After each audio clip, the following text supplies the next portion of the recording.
నమస్కారం ABK news కి స్వాగతం. హెడ్లైన్స్ చూద్దాం. కీలక నిర్ణయం తీసుకోనున్న రేవంత్ రెడ్డి సర్కార్. త్వరలో రైతు ఎడ్యుకేషన్ కమిషన్ల ఏర్పాటు.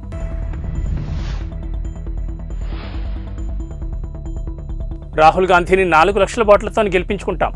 లోక్సభ ఎన్నికల్లో తమకు ప్రత్యర్థి బీజేపీ అన్న కోమటిరెడ్డి.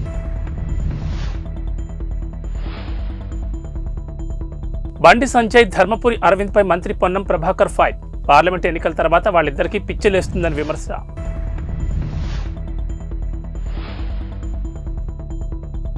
రైతు ఎడ్యుకేషన్ కమిషన్లు ఏర్పాటు చేయాలని భావిస్తున్నామని, త్వరలోనే వీటిని ప్రకటించబోతున్నామని ముఖ్యమంత్రి రేవంత్ రెడ్డి అన్నారు. నాడు పౌర సమాజం ప్రతినిధులతో ముఖ్యమంత్రి సమావేశమయ్యారు. ఈ సందర్భంగా మన విద్యా విధానం ఎలా ఉండాలో ఎడ్యుకేషన్ కమిషన్ నిర్ణయిస్తుందని తెలిపారు. తమ ప్రభుత్వం ఏర్పడిన వెంటనే ధర్నా చౌకం తెరిచామని అన్నారు. ప్రజాభవన్ ప్రజలకు అందుబాటులోకి తెచ్చామని చెప్పారు. ప్రజాపాలన ద్వారా సంక్షేమ పథకాల దరఖాస్తులు స్వీకరించామన్నారు. 25 ఎకరాల్లో ఎస్సీ, ఎస్టీ, బీసీ, మైనార్టీ గురుకులాలను ఒకే ఇంటిగ్రేటెడ్ క్యాంపస్లో ఏర్పాటు చేయనున్నామన్నారు. పైలట్ ప్రాజెక్టుగా కొడంగల్లో ఏర్పాటు చేయనున్నామని తెలిపారు. కుల మత వివక్షను పూర్తిగా తొలగించాలన్నదే వీటి ఉద్దేశమని చెప్పారు. పంటల బీమా పథకాన్ని పకడ్బందీగా అమలు చేయబోతున్నామని అన్నారు. పంట మార్పిడి పథకాలకు ఎక్కువ ప్రాధాన్యత ఇవ్వాలని నిర్ణయించామన్నారు.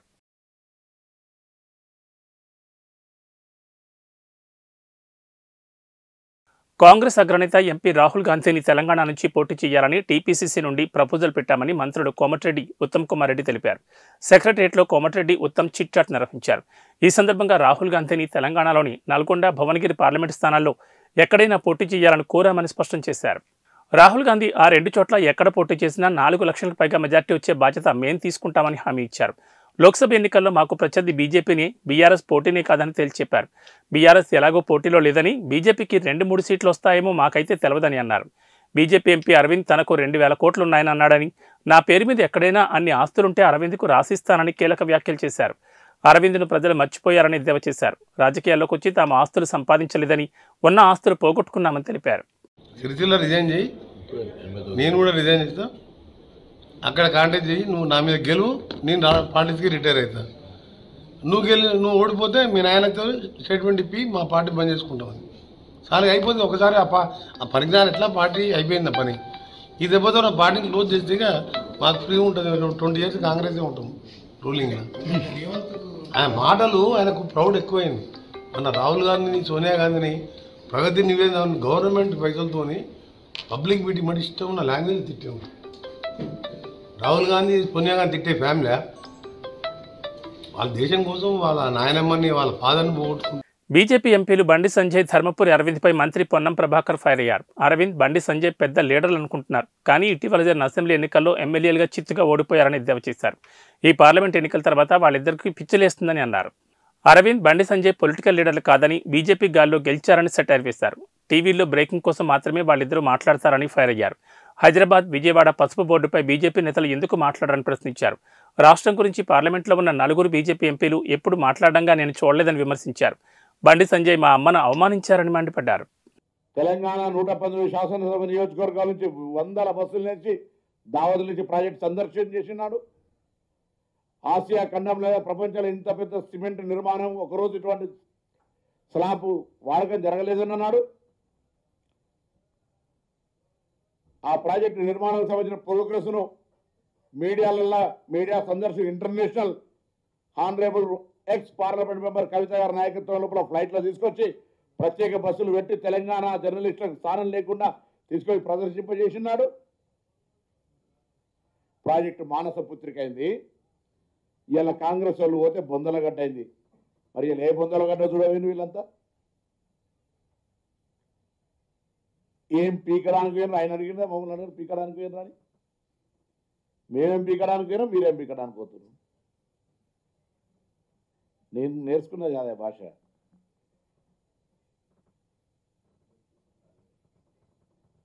స్కూల్లో మాకు ఇట్లా నేర్పాలే. పొలిటికల్ స్కూల్గా సరిపడి ఇట్లా అయిపోయింది భాష పూర్తిగా.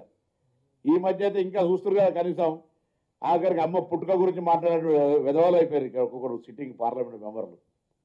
అందరికీ తల్లులు ఉంటాయి. తల్లి పుట్టింది కూడా వాళ్ళ సొంత తల్లి పుట్టింది కూడా నరసచ్చి చెప్పేదాకా ఆ తల్లికి కొడుకు అని తెలియని పరిస్థితిలో మాట్లాడితే కర్మ ఏం చేస్తాం. కానీ సో బీఆర్ఎస్ ప్రభుత్వం చేసిన పాపాల్లో కేంద్రం పాత్ర ఉందని నీటిపారుదల శాఖ మంత్రి ఉత్తమ్ కుమార్ రెడ్డి అన్నారు. సచివాలయంలో చిట్ చాట్ చేశారు. 2 పార్టీల మధ్య అలైబలై ఉందని, అందుకే 1,00,000 కోట్ల రుణం వచ్చిందని అన్నారు. మేడిగడ్డ నిర్మాణ లోపం ఉన్నందున L&T కంపెనీకి చెల్లించాల్సిన 400 కోట్ల బిల్లులను ఆపామని చెప్పారు. కాళేశ్వరంపై విజిలెన్స్ నివేదిక అందిందని, బాధ్యులపై క్రిమినల్ చర్యలు తీసుకుంటామని తెలిపారు. జరిగిన నష్టానికి ఇరిగేషన్లో ఉన్న లోన్లన్నీ కేటీఆర్ కట్టాలన్నారు. మేడిగడ్డ వెళ్లిన బీఆర్ఎస్ లీడర్లు క్షమాపణ చెప్పాలని పేర్కొన్నారు. తుమ్మిడిహట్టి వద్ద నీళ్లు లేవని అసత్య ప్రచారం చేశారని, అక్కడ 160 టీఎంసీల నీళ్లున్నట్లు CWC చెప్పిందని అన్నారు. వాళ్ళు చెప్తున్న 5 ఏళ్లలో అంటే every year they are suppose to lift totally 180 TMC. 5 ఏళ్లలో మొత్తం లిఫ్ట్ చేసింది 163 టీఎంసీ. 163 టీఎంసీలో తిరిగి సముద్రంలో వదిలిపెట్టింది 51 టీఎంసీ. టోటల్ 5 ఇయర్స్ లో 94,000 కోట్లు ఖర్చు పెట్టిన తర్వాత total water lifted is 163 TMC. Water వదిలిపెట్టింది 51 టీఎంసీ. ఇది కాకుండా మరి రంగనాయక్ సాగర్ లో 1 టీఎంసీ, మల్లన్న సాగర్ లో 17 టీఎంసీ, మరి కొండపోచమ్మ దీంట్లోనే ఈ ఫిగర్ లోనే కొండపోచమ్మలో 15 టీఎంసీ స్టోరేజ్ పక్కన పెడితే నెట్ వాటర్ 75 టీఎంసీ. దాంట్లో ట్రాన్స్మిషన్ లాసెస్ 10 టీఎంసీ. ఇది కన్సర్న్ చీఫ్ ఇంజనీర్ ఇచ్చిన ఫిగర్స్, అఫీషియల్ ఫిగర్స్ ఇవి. వాళ్ళు 5 ఏళ్ల పాటు ఇచ్చింది 6,50,000 అంటే ప్రతి సంవత్సరం 1,30,30,000 ఎకరాలు. అంటే స్టెబిలైజేషన్ కింద ఇంతే, కొత్త ఆయకట్ ఇంతే. కాళేశ్వరం ప్రాజెక్టు మరి ఒక కామధేనులాగా ఒక ATM లా వాడుకొని వాళ్ళ కరప్షన్ వల్ల, వాళ్ళ మిస్గవర్నెన్స్ వల్ల, వాళ్ళ మిస్మేనేజ్మెంట్ వల్ల ఈరోజు కూలిపోయే పరిస్థితి వస్తే ఈరోజు వాళ్ళు ఏదో పొలిటికల్ గిమిక్స్ ప్రయత్నం చేస్తున్నారు. బీఆర్ఎస్ పార్టీపై తెలంగాణ బీజేపీ వ్యవహారాల ఇన్ఛార్జ్ తరుణ్ చుగ్ కీలక వ్యాఖ్యలు చేశారు. అసెంబ్లీ ఎన్నికల ఓటమితో తెలంగాణలో బీఆర్ఎస్ పార్టీ పని ఖతమైందని అన్నారు. Zaheerabad BRS sitting MP BB Patil Tarun Chugh సమక్షంలో బీజేపీలో చేరారు. బీబీ పాటిల్ కు కండువా కప్పి ఆయన బీజేపీలోకి ఆహ్వానించారు. ఈ సందర్భంగా తరుణ్ చుగ్ మాట్లాడుతూ తెలంగాణలో బీఆర్ఎస్ చాప్టర్ ముగిసిందన్నారు. బీఆర్ఎస్ నుంచి విముక్తి కావాలని తెలంగాణ ప్రజలు కోరుకున్నారని అన్నారు. తెలంగాణలో కొత్తగా ఏర్పడిన సీఎం రేవంత్ రెడ్డి నేతృత్వంలోని కాంగ్రెస్ ప్రభుత్వం కేవలం 3 నెలల్లోనే ప్రజల విశ్వాసం కోల్పోయిందన్నారు. 6 గ్యారంటీలు అమలు చేయకుండా కాంగ్రెస్ ప్రభుత్వం కాలం వెళ్లదీస్తుందని విమర్శించారు. 6 గ్యారంటీలు అమలు చేయడం కాంగ్రెస్ సాధ్యం కాదని తేల్చి చెప్పారు. పార్లమెంట్ ఎన్నికల్లో తెలంగాణలో బీజేపీ మెజార్టీ సీట్లు సాధిస్తుందని ధీమా వ్యక్తం చేశారు. త్వరలోనే బీజేపీలోకి మరిన్ని చేరికలు ఉంటాయని ఆయన స్పష్టం చేశారు. जब पिछले दिनों का घटनाक्रम है, हर दिन बीआरएस खत्म हुई है और भारतीय जनता पार्टी उभर कर आई है. और जितने दयानतदार, ईमानदार, काम करने वाले नेता हैं, उन्हें जिन्हें तेलंगाना से प्यार है, जो तेलंगाना को बंगारू तेलंगाना बनाने वाले हैं, वो सब लोग भाजपा में हैं. और आज भी वहाँ की जो स्थिति है वो आप सबको जग जाहिर है कि जो सरकार है वो वहाँ पर ना तो लॉ एंड ऑर्डर मेंटेन कर पा रही है, ना ही विकास कर रही. केवल और केवल झूठ की सियासत और वादा खिलाफी की सियासत हो रही है.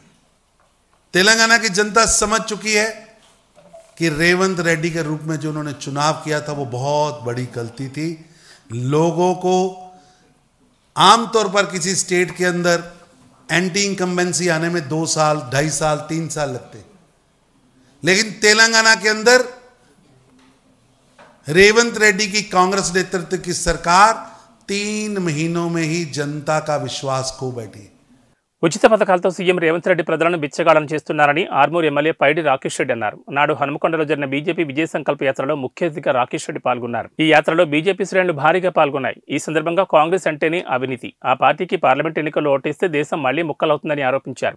మాజీ మంత్రి KTR, CM Revanth Reddy management, payment quota రాజకీయాలు చేస్తున్నారని ఆరోపించారు. అవినీతికి కేర్ ఆఫ్ కాంగ్రెస్, అభివృద్ధికి నిలయం బీజేపీ అని చెప్పారు. కాళేశ్వరం ప్రాజెక్టు పేరుతో బీఆర్ఎస్, కాంగ్రెస్ నేతలు ప్రజల్లో గందరగోళం సృష్టిస్తున్నారని అన్నారు. ఈ ప్రాజెక్టులో జరిగిన అవినీతిపై చర్యలు తీసుకోవాలని రాష్ట్ర ప్రభుత్వాన్ని డిమాండ్ చేశారు. ఈ ప్రాజెక్టులో అవినీతికి పాల్పడిన అందరినీ అరెస్ట్ చేయాలని, సిబిఐ విచారణ చేయించాలని కోరారు. రేవంత్ ప్రభుత్వం తుమ్మితే ఓడిపోతుందని చెప్పారు. రేవంత్ తన స్థాయికి తగ్గట్లుగా మాట్లాడాలని సూచించారు. రేవంత్ రెడ్డి ప్రధాని నరేంద్ర మోడీపై యుద్ధం చేస్తానడం హాస్యాస్పదంగా ఉందన్నారు. అలా యుద్ధం చేస్తా అన్న ఏఐసీసీ అగ్రనేతలు సోనియా గాంధీ, రాహుల్ గాంధీలే ఇంట్లో కూర్చున్నారని పైడి రాకేష్ రెడ్డి అన్నారు.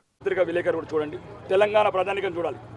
కాళేశ్వరం అది ఏశ్వరం లేదు, శనీశ్వరం తెలంగాణ పాలిట.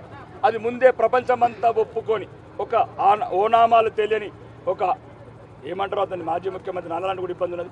తెలంగాణ ప్రజలని భవిష్యత్ తరాలను తాకట్టు పెట్టి సుమారు 1,00,000 కోట్ల అప్పు తీసుకొచ్చి ఈరోజు ఎటు కాకుండా చేసిండు. అది 40,000 కోట్లతో కావాల్సిన ప్రాజెక్ట్ని 1,27,000 కోట్లకు తీసుకెళ్ళి అవినీతి ఆ మెగా గ్రూపులు కాంట్రాక్టర్ గ్రూపులు అన్నీ వేసి ఈరోజు అవినీతి ప్రాజెక్ట్ చేశాడు. ఈరోజు తెలంగాణ ప్రజల పాలిట గుదిబండం.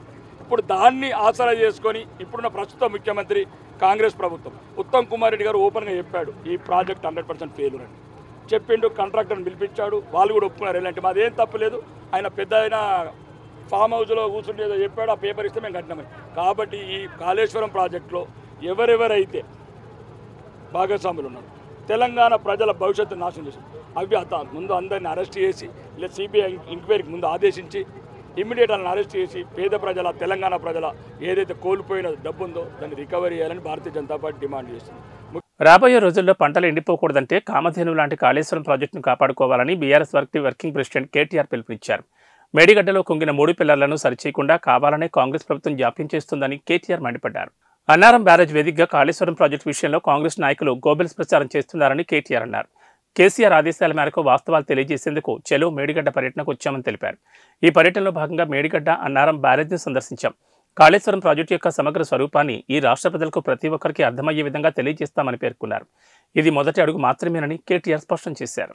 ఇంత పెద్ద ప్రాజెక్టులో, ప్రపంచంలోనే అతిపెద్ద లిఫ్ట్ ఇరిగేషన్ ప్రాజెక్టులో ఒక్క మేడిగడ్డ బరాజులో 1.6 కిలోమీటర్ల పొడవున్న బరాజులో 50 మీటర్ల పరిధిలో 85 పిల్లర్లుండే మేడిగడ్డ బ్యారేజీలో 3 పిల్లర్ల దగ్గర సమస్య వస్తే మొత్తం కాళేశ్వరమే వేస్ట్ అయిపోయింది, 1,00,000 కోట్లు వేస్ట్ అయింది అనే విధంగా ఈ రాష్ట్ర ప్రభుత్వం ఏదైతే ఒక దుర్మార్గమైన ప్రచారం చేస్తున్నదో దాన్ని తిప్పికొట్టడంతో పాటుగా పార్లమెంట్ ఎన్నికల వేళ బీఆర్ఎస్కు మరో బిగ్ షాక్ తగిలింది. ఆ పార్టీకి చెందిన జహీరాబాద్ సిట్టింగ్ ఎంపీ బీబీ పాటిల్ బీఆర్ఎస్కు రాజీనామా చేసి బీజేపీలో చేరారు. బీఆర్ఎస్ పార్టీ ప్రాథమిక సభ్యత్వానికి రాజీనామా చేస్తూ ఆ పార్టీ అధినేత కేసీఆర్కు రాజీనామా లేఖను పంపించిన బీబీ పాటిల్ ఆ వెంటనే ఢిల్లీలో బీజేపీ కార్యాలయంలో తరుణ్చుగ్ సమక్షంలో కాషాయ కండువా కప్పుకున్నారు. ఈయన 2014-2019 ఎన్నికల్లో బీఆర్ఎస్ తరపున జహీరాబాద్ పార్లమెంట్ నియోజకవర్గం నుంచి ఎంపీగా ఎన్నికయ్యారు. అసెంబ్లీ ఎన్నికల ఫలితాల అనంతరం ఆయన బీజేపీ వైపు మొగ్గు చూపుతారనే ప్రచారం వినిపించింది. ఈ ఊహాగానాలు నిజం చేస్తూ ఇవాళ బీబీ పాటిల్ బీజేపీ గూటికి చేరిపోయారు. దీంతో బీఆర్ఎస్కు రాజీనామా చేసిన సిట్టింగ్ ఎంపీల సంఖ్య 3కి చేరగా ఈ 3లో ఒకరు కాంగ్రెస్ పార్టీలోకి, మిగిలిన 2 బీజేపీలో చేరారు. పెద్దపల్లి ఎంపీ వెంకటేష్ నేత కాంగ్రెస్ గూటికి చేరగా నాగర్ కర్నూలు ఎంపీ రాములు, తాజాగా జహీరాబాద్ ఎంపీ బీబీ పాటిల్ బీజేపీ తీర్థం పుచ్చుకున్నారు. ఎంపీ ఎన్నికల సిట్టింగ్ ఎంపీలు ఒక్కొక్కరు బీఆర్ఎస్ని విడుతుండడం కేసీఆర్కు దెబ్బ మీద దెబ్బగా మారుతోంది. देश का विकास करने का जो सोच है वो मोदी जी के पास है, मोदी जी के साथ है, मोदी जी के सोच में है, इसलिए इस तरीके के काम हमने पिछले 10 साल में देखे सो है। बहुत सारे विकास गरीबों के लिए, बिलो पॉवर्टी लाइन के लोगों के लिए, सभी तबके के लोगों के लिए उन्हें अच्छे से काम करने का काम किया, उसमें महिला हो, युवा हो, सबके लिए समझो ऐसा। आज खास करके मोदी सरकार आने के पहले अपना जीडीपी 5.3 था, आज वो 8.4 होगा। इसके ऊपर से अपना विकास कहाँ पे उसको मालूम पड़ जाता है। आज हमारे नेता को मोस्ट ट्रस्टेड लीडर के नाम से जाना जाता है, उनका एक विश्वास है, पूरी दुनिया में उनको विश्वास किया जाता है। आत्मनिर्भर भारत, इंडिपेंडेंट भारत बनाने में उनका बहुत बड़ा योगदान है। डेफिनेटली सभी लोगों को रोजगार देने के लिए, सभी अलग अलग योजना के साथ सब जोड़ने के लिए उन्होंने बहुत सारा काम किया है। खास करके महिलाओं के लिए आज कल परसों हमने देखे करोड़ों लोगों को करोड़पति बनाने के लिए उन्हें बड़े बड़े स्कीम्स लेके आके महिलाओं को एक प्रोत्साहित करने का भी काम किया है। उसी तरीके से